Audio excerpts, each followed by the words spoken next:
not coming down. I never left it on the ground. I'm not coming down. I want to go higher, higher, higher than that. Hello, this is Rebecca Fleetwood-Hession, host of the Badass Women's Council podcast. I'm super glad that you're here.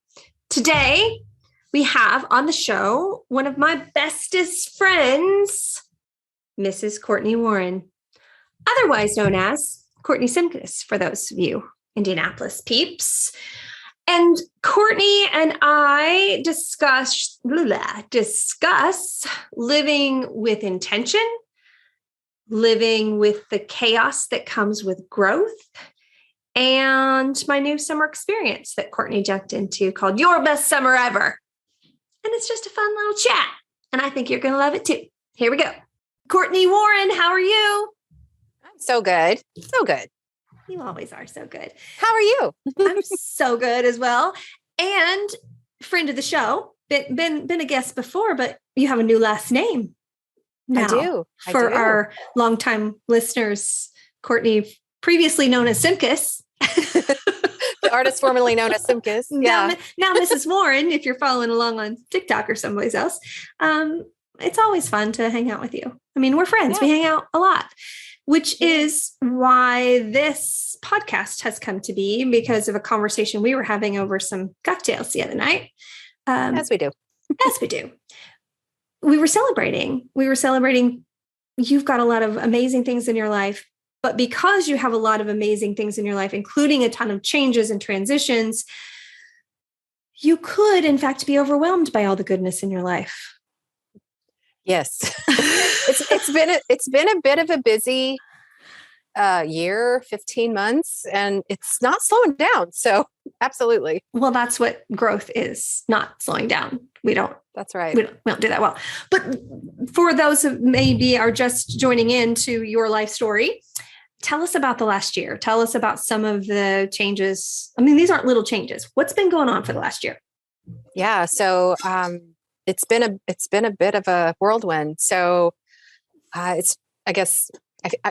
met the man of my dreams, in 2020. So while COVID that whole year was really, really awful for so many, and, continues to be awful, and the ramifications of it, there absolutely were some silver lining moments. And I was blessed to have found one of those in finding, my person. And, we got engaged in April of 2021. And from there, the wheels have just not stopped moving. So we both sold our homes. We moved into a house together. All of that occurred in May and June of last year. Oh, and for the, not just the real estate aspect of it, managing to pull together. There he is. There is the man of your dreams. There he is. Yes. Not just managing the real estate aspect of it, but merging houses includes merging 4 children, 3 dogs, and 2 cats. So it was a lot. And we still planned our wedding on top of it. So we all settled into the house last year. I'm pretty sure the summer last year, I'm not even sure what was happening. It really was a blur in every way. And we ended up planning our wedding and getting married in October. So by the time I got to the end of October, exhaustion was like the norm, the state of the world and everything I was used to. And, but all just for such great reasons, and so much happiness and joy, and all of that continues. So that's a little bit of the personal side of what's been going on in the world. Let me pause as a friend and a spectator participant of that time of your life. When you got married to Ryan, you had been living with your mom and your daughter, 3 generations living together, which was always beautiful. And I loved that, being a part of that chapter of your story. But I remember a day last summer as the move was starting to get real. And it went from this, oh my gosh, he's the man of my dreams. I'm so excited. And all of us were just like, oh my gosh, we love him. I don't care how old you are. You're still a 7th grade girl when your girl's happy and you're excited and you're all like doing the sleepover, jumping up on the bed kind of feeling, right? Yeah. And then your mom and I are standing at the old house and we're looking around and there is shit everywhere. And you're trying to think about how to merge even. I enjoyed being the benefactor of an additional power sprayer that was no longer necessary as you merged 3 households, because there were 3 power sprayers. So please take it all. So you got one, Rita got one, I got one. It was great. But I remember just Rita and your mom standing there looking at it thinking, this is the juxtaposition of joy and happiness also needs an execution of something. And that's just part of life and reality. But what I love about you and the way that you live so intentionally is you knew you just had to get through it. It literally was like we're not gonna get too overwhelmed. We're just gonna keep making one step forward every single day. But then you got to the point where like, okay, I can't let myself normalize this level of stress and busy. Like you had a moment where you're like, hold up. Yeah, absolutely. And I think there had been other times in my life where I had those moments too. And I think back to a time when I had moved into a new role at my company I'd been with for years, moved into a new role, and I kept hearing everybody in the organization, we were going into a really, really busy time of year. And it was where like for 2 months, it was going to be absolute hell.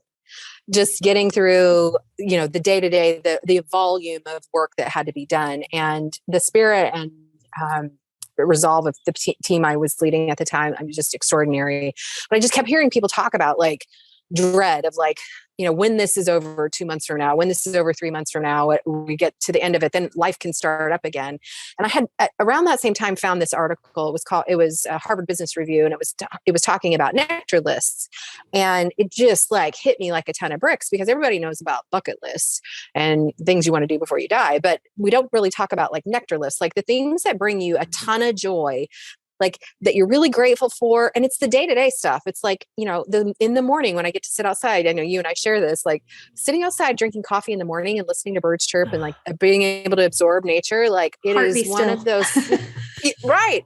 And that's like a Nectar list moment, like, and just being really, able to, no matter how bad the suck is of whatever it is you're going through and however long that's going to last, like being able to just like acknowledge the things that bring you joy in those moments and the things that like you're really grateful for. And so going through a lot of that transition last year, there certainly were days where, while there was much joy to be had and much gratitude to be had, but there were also a lot of moments of like, can this just be over? And I'm glad that I think more about those Nectar moments in that time than I do about the moments where I wanted to wring my husband's neck because he, the box would move from here to here and not get emptied, and more things would pile, like things that really don't matter in the time they matter. When you're living here, where you're just barely keeping up, then yeah, here meaning hand signals, drowning hand signals. But right. and that is the way growth works, right?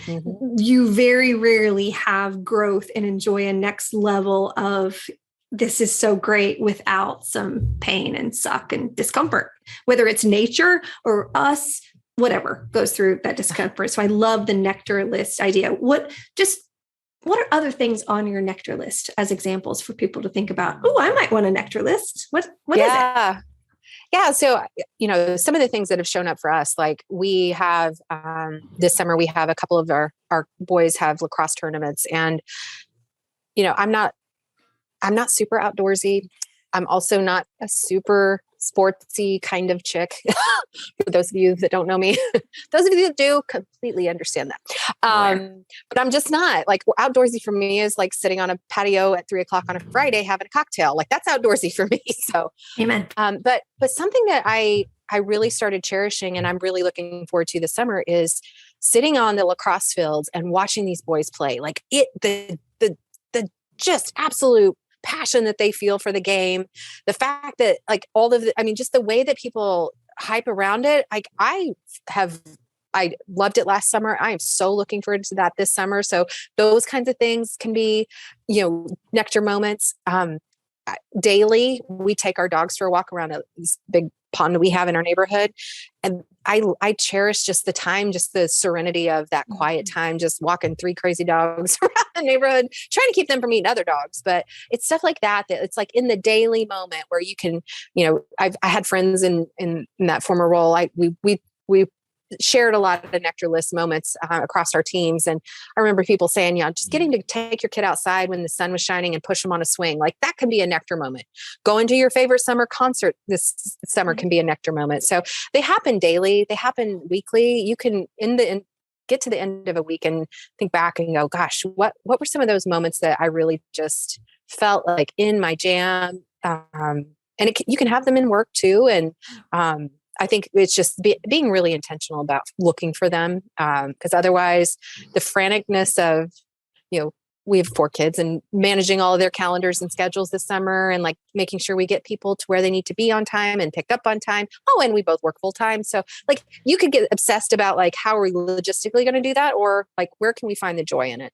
So that's something that has always resonated with me. The way that you live life is you think intentionally about looking for those moments. You're not waiting for somebody to knock on the door and go, I have a great moment for you, Courtney. You are searching them out, and you are very in tune to your human needs. And you have even recognized from time to time where you have become so out of whack. Work has just driven you so far where you'll be like, nope, I got to take a break. I can't do this. And you'll just, take some time off and get away. You're really good at acknowledging your humanity.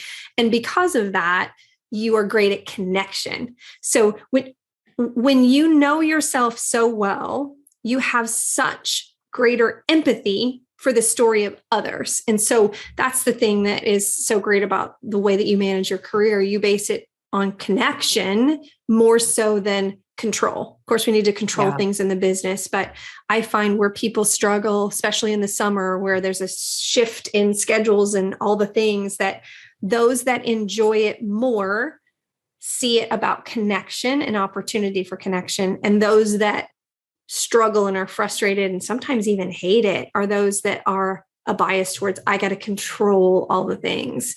And that's just not possible. Yeah. Well, it's not only impossible, it's exhausting, and the recipe for burnout and just being miserable. And, one thing I've always believed is life is very short, and you just have to take it as it comes and enjoy it as you can. Speaking of connection, how has it been merging households and the whole Brady Bunch syndrome that y'all are going through? How's that going? So this summer it feels like last summer was merging personalities and people trying to figure out, who's, like, can I eat this in the refrigerator? Like, do I have to ask permission to, what are the rules? Like, what can I, like, what do I do? How do I function in this new environment? Oh, and, we have a new sibling, or as my daughter has 3 new siblings, like what are their personalities like? And, that was a lot of what we were experiencing last summer. And this summer, it's like, I think, like, knock on wood, so far, it doesn't feel like everybody's still getting to know each other. It's kids grabbing each other and going on bike rides and enjoying each other and fighting with each other, all the normal things. Like, so-and-so, ate something that I wanted to eat, and it was mine in the refrigerator. So like the fighting is like, it's the proof to me that life is normalizing. And so I embrace that in that as well, but it's going really well. That's how you know that you're doing it right. There, you've got some fighting, right? People will feel safe enough to give somebody crap about eating their cheese or their Snickers bar or whatever it was. Right. George ate all the watermelon again, like whatever. And that's the other thing that's so beautiful about y'all's blended family is that each one of those kids have very different interests and personalities and styles. And I love being in your home because it just feels like everybody's honoring those differences in a beautiful way. Oh, I think you might be giving them a little more credit. I think they're trying. You and Ryan are honoring those differences in a beautiful way. We'll go with that. That's fair. So the last time we celebrated something, it was now your adding, okay, you got the family transition. Now you're adding job transition. You've done family integration. You've got the thing that is also, I think bears conversation with you today is you're always seeking growth. So the nectar moments are feeding you, which from a nature perspective, we are all just energy, right? We're more like houseplants than we are machines, right? I always say we're not a machine here to produce. We're a human here to be valuable and have impact. And we are more like nature than we are treating ourselves like machines and control. And you are constantly seeking opportunities for growth, for yourself, for the people around you. Talk about that. Like, I think it's so inherent to you that I know you don't think about, oh, I'm a very growth oriented person, or maybe, I don't know, but talk about that phenomenon and what would you want people to hear about being growth minded and always seeking opportunities? Yeah. So I think you're right. I think at this point in my life, I don't necessarily have to like wake up and be purposeful in like, what am I doing to grow today? Because I've been doing that for so long intentionally that it's kind of like, did I get enough water today? Am I like moving things forward? It's part of just how I function.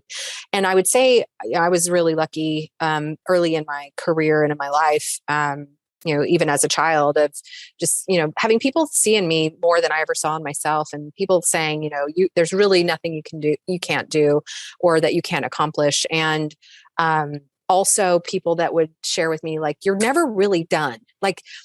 And to me, like, being done is like being dead. So like, I'm glad I had that, like, people like pouring that into me, because I always feel like, regardless of the level of leadership I've been in, or, the level of size of teams and places I've worked at, whatever that is, like, I think the older I get and the more advanced, my career gets, I find the more I crave, what can I do to be better? Because I do firmly believe that it isn't really about me. It is about the people I serve and the teams that I lead, the family I have, the friends around me. Like, it is like, if I'm better, they're better. And it's my job. Like, it's to own that within me, that energy within me, that mindset within me, because, if God's pointing something at me that I need to hear or need to see, it may not be for me. And to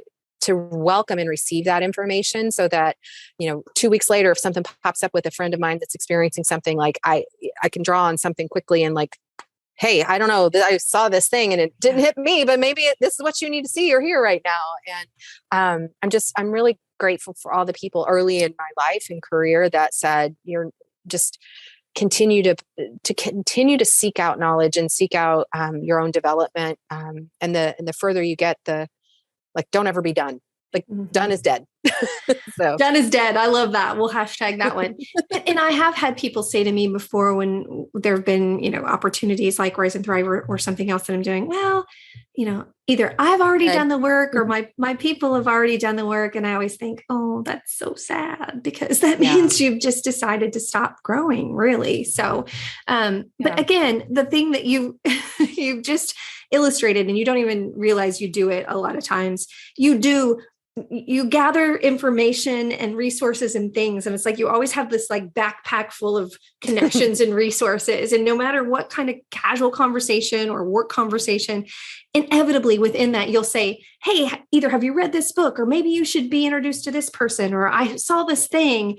And to me, that is when you have created the mindset of connection so deeply that control just seems fruitless in like shrinking and dying. Because if you're not open mind, open heart, open hands, as I'd like to say, then you lose the opportunity for you to grow, or you to give somebody a resource where they could grow. It's just like, here it is. Who wants some? I gathered some things up for us today, whether it's cheese and crackers and champagne on a tray when I get to your house, or a book recommendation, or a connection. You are constantly gathering the things that others might need. Yeah. Well, whether it's the Enneagram 7 in me, or the the connector stimulator from Marcus Buckingham's work, like that whole side of things. It's hard to turn it off. I don't know if I can. Don't, please, I'm not- don't. Which I was so excited when I started. I put out the marketing for a new program that I have, an experience I have called Your Best Summer Ever. Mm-hmm. Me too. You have been first jumping into things so many times in my life. I'll put out, hey, do you want to do this? Boom, you signed up. And what struck me when you signed up first, the minute I put out the first marketing, was this is a woman that we talk all the time. You could easily derive, whatever I'm going to put into this program just over champagne and cheese on any given Friday night. But you are so intentional that you said to me, well, I started to share it, and then I thought, I want it too. What was it about that grabbed you? Yeah. So the moment I saw it, I thought, you're right. I mean, there's times, because we've, been so deeply involved in each other's lives. I mean, you officiated my wedding, my husband and I very, very well, and did an amazing job, by the way. P.S. If you ever need an officiate. But no, there's so much of the work that you do that speaks to me. And I think, well, for example, like when your book came out, like there's a lot that I hear a lot of what you say. I mean, we talk a lot about the way that your mind works, the way your book development, the way that everything about, who you are and how you lead and how you serve, that I feel like, gosh, I know Rebecca almost like I know him at the back of my hand. And still every moment I learned something new all the time from you, or I'm challenged to think about myself in a way that I hadn't really in the past, or in a conversation. And so when you put out that program, and I experienced all of that in your book, by the way, when I was reading things, I was like, yeah, there were certain things that I was familiar with and stories, but there were certain things I was like, damn, where's she holding that from? Like, she had that on lockdown for a while. But when this program came out, I thought to myself, listen,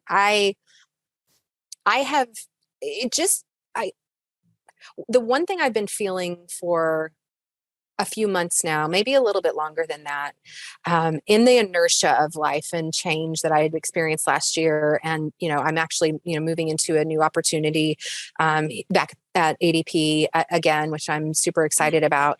Like all of the things of life. The one thing that I've always prided myself in being is very goal oriented and mission, kind of personal mission driven. And there have been a few moments lately in the last few months where I felt almost a little bit like, what am I really getting up and working towards every single day? And I would say that there's a good healthy balance sometimes of being super goal oriented and not. And as somebody that has been at an extreme level of goal focus, I'm not encouraging myself to get back to that, but there is for me, there is a healthy, like what's coming up in the next 12 months, 2 years, 5 years, like, with my husband, like we're establishing our personal financial, long-term goals.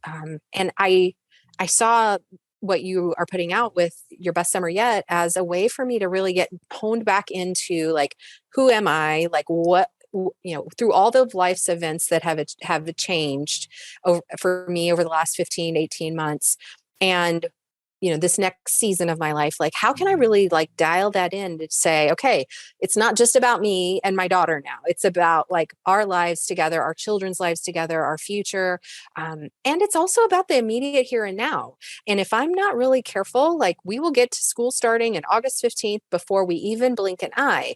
And while I have good tools like Nectar list concepts and looking for those kinds of things, like I know I just want to be, I want some more reflection and more like practical application of like, how am I living my most intentional life this summer? And that's what I was looking for. So I'm excited about it. And that is the premise of the program, is that I'm going to give you the tools and the framework for you to look at you. So it's not about me teaching you something. It's not about me saying, here's the way to live your life. It's here's a structure and a framework that each week you'll have journal prompts that you can use for that quiet time in nature. You'll have the opportunity to learn some of the concepts around being intentional versus habitual, connection versus control, the things that we've talked about today. But just having those journal prompts and having those downloadable workbooks, I think, is the kind of ease that a busy, badass woman deserves in the midst of the chaos. And I love the story about how this all came to be of the best summer ever. Started when my kids were probably, 5 and 8. And I remember feeling that sense of overwhelm that my kids were going to get shorted a great summer because they had a working mom. And I had this belief that the kids that got to go to the pool with their moms that stayed home had a better summer than mine, who went to quote unquote camp known as summer daycare. And that I was getting it all wrong and I was missing out. And it was a really challenging time. Now we call it burnout. I don't know what we called it then, but I just felt it. Survival. And I just thought, damn it. I don't want another summer to just whiz by and me to think we missed another one. Or even worse, I didn't want to believe that I had to plan some elaborate vacation, which felt harder than anything in my job to squeeze that into the summer to make it a great summer for these kids. And I thought, okay.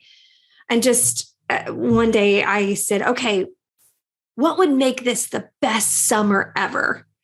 And of course, I had a whiteboard in the kitchen. That's also a recommendation that I have, as you know. And we gathered around the whiteboard and we made it fun. It wasn't come to school, now you're in class. It was fun. And I said, okay, what would make this the best summer ever? And they just started throwing out ideas. And instead of putting things like, we want to go on a Disney cruise, praise God, they didn't say that because I've been on a Disney cruise. It's terrible. They said things like, could we have ice cream for dinner sometimes? Could we sleep in the backyard? Could we go fishing with Dad? Could we? And all of a sudden I looked at this list and I thought, all of these things are so doable. But if I hadn't asked the question, we never would have had the intention of this is the best summer ever. My view of the best summer ever would have been way different. And so we left that list up for the entire summer. And every time we did one of the things, we celebrated around the whiteboard and put a star beside it, or we didn't wipe it off because some things we did multiple times. And then it built this excitement to look at the list and say, what are we going to do this week that's on our list? And every single year we just would plan the best summer ever. And it was just a beautiful time to celebrate that nature is in full like beauty and growth and longer days. And how can we maximize that time of connection versus feeling frustrated by it? And then my favorite, oh my gosh, parenting moment was when Auburn was about 13 and she had some friends stay all night the last day of school. And so they woke up the first day of summer at our house, and I'm of course, working, I think. And I walk out into the kitchen and she's making breakfast for her friends. And all of a sudden I hear her say, you guys, let's plan the best summer ever. And she got out the whiteboard. I love that so much. She started, it makes me cry every time. I've told that story 5 times. It's just such a beautiful memory. And maybe it's because she's 20 and it feels like it does slip between your fingers faster than you know. But they started making a list and it stayed on the whiteboard in our house that whole summer, and they would mark things off. And I always am reminded that one of the girls said she wanted to kiss a boy that summer. So that created a whole different conversation. Whole different talk show. Again, being intentional versus just letting life happen. Oh, Lord. No, but God, I love everything about that so much. And as like a recovering, I'm never going to recover from it, but like as a work in progress of a high achieving woman who like puts a bunch of guilt on herself and like manages all of these unrealistic expectations of mommy of the year. And, you know, like, let's be real clear though. I'm never going to be that mom that's like the bake sale mom. Like, you're getting some Costco cookies from me and it's going to be happy. Everybody's going to be happy about it. But it's so easy, like, to fall into the comparative trap as parents of, oh, so-and-so's family, like their kids are doing all these things and there's all these camps and what are your kids doing? And we don't realize, I think we actually do it to each other, but you know, you just start in a conversation with somebody. It's like, oh, what are your kids doing this summer? What vacations are you going on this summer? And you're like, we're not going on anything because we have 4 out of town lacrosse trip. But why do we put that, like what we're doing compared to somebody else's doing? So I'm so excited and so grateful that you shared that with me and shared that with others, because like, stop putting up the pressure on ourselves to be the answer to our kids' joy in the summer, and like teaching them how to find that and manufacture that in themselves. Like, I don't think we're serving them if we're trying to do it all for them. And that's the other added bonus I'm excited about for this experience too. And just, I love that. I love that. And just being able to share your story with confidence and boldness instead of feeling comparative about it. Mm-hmm. So my kids were never big sports kids. And in the Midwest, sports is king and queen and prince and princess, right? and so sometimes people would say, well, what kind of sports are your kids are in the summer? And well, what's Auburn, especially this is my favorite one. What's Auburn doing this summer? I'm like, well, she's going to nap a lot, I'm pretty sure. Yeah. And they would look at me like I had 3 heads, but she was so exhausted. There were so many things from school that were really overwhelming for a couple of years for her. And she gets very anxious. And honestly, she needed the summer to just nap and decompress. And I was so okay with that, but it was so not what people were expecting to hear. But I knew that's what my kid needed. And we were totally okay with it. Yep. 100%. Yeah. We can try to control life, or we can just like let them be who they are. Yeah. Absolutely. Well, I'm excited to start the program. It starts June 21st. I'll put a link in the comments, and you're in there. Another friend of yours, Courtney, that lives in Denver. She's in, so you can be anywhere. It's all self-paced, all virtual. So if you want in, now's the jump time. In, kids. Let's go. Jump in. The water's warm. That's right. All right. I love you. I'm sure I'll see you, tonight or tomorrow, or have some champagne ready for me for the porch. You know it. All right. Thanks, girl. You got it. Thanks. I'm not coming down. I never left it on the ground. I'm not coming down.